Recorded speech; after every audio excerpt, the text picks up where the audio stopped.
Hey Cornerstone, just want to give you a bit of an update on decisions we're making in the coming days around coronavirus and some of the implications that has for changes in church life because of it. We're encouraging you to do what we're doing, which is to get your information from good sources. We're thinking about how do we implement some of the decisions government's made about meetings in New Zealand and what that looks like for us as a church community. The Bible encourages us and in fact commands us to pray for our leaders. And so can I be urging you to do that at the moment? They've got some really weighty decisions to make and really significant ones in the coming days. And so could you be bringing your prayers before God in that situation? And also we're aware that there's a bunch of people in church community life who are frontline medical workers. And if you could be praying for them, because they've got a really significant role in all this.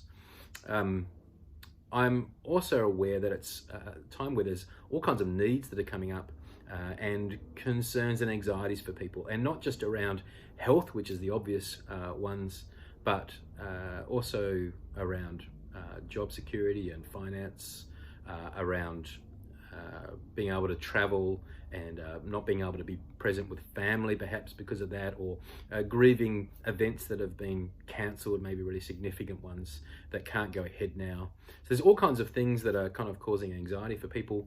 And I think just being aware of that for ourselves as well as for others, and giving grace, being gentle and patient and being kind in the midst of all that would be a really helpful thing. And one thing we can practically be doing is just looking for opportunities to connect to people and check in on people if someone's isolated or has less opportunity, less connections in church life or in our community.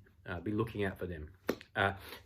In our church, the main way we look after people at that kind of level is in our small groups, in our growth groups. And so be looking to your leaders for that. And if you're not part of one, I realize that not everyone's part of a small group at church, looking for a friend at church or a staff member, they'd be the first point of contact. We have set up an email address, care@cornerstone.org.nz, care@cornerstone.org.nz. And that's just a way we've set up that you can get in contact with us. We'd love to hear from you if you've got needs that you think we might be able to help with, or things that you'd love us to pray for, anything like that. Please be using that, and we'll check that regularly and be in contact with any ways that we could be helpful at the moment. So please make them use of that. There are going to be some changes for us in church life.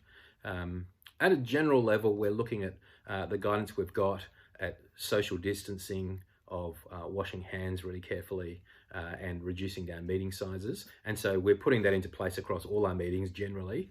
But we are taking the step from Sunday of immediately reducing any face-to-face meetings to a maximum of 20 people. So reducing any face-to-face meetings to a maximum of 20 people. And that means that small groups will continue at this point, but that Sunday gatherings will move to an online form.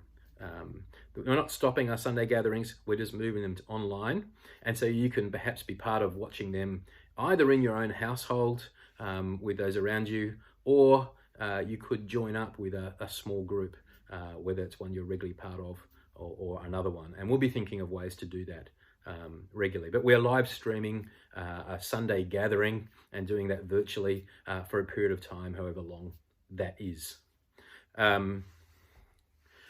There's lots of things that are going to change, and we'll be sending you emails and keep you updated on all that. But I do want to say, in the midst of lots of change, there are some things that really don't change. God is still in control. God is still on the throne, and the future always has been and always will be in his hands.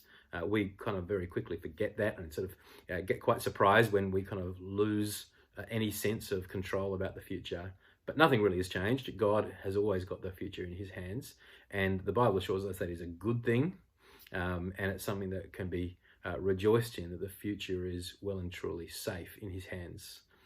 Jesus says, "Not a sparrow falls to the ground apart from the will of my Father who is in heaven." And so I want to suggest that as Christians, we can have a real difference at this point in time. We are people who have real certainty, a real confidence, and a real hope in the midst of people who are really anxious and worried. And I think in coming days we can think together about how we could use this moment to be God's people and express that in the places that we are, and make a real difference in the community that we're in. More of that to come, but for the moment, just wanted to advise you on those changes, and we'll put all that kind of stuff in an email fairly shortly.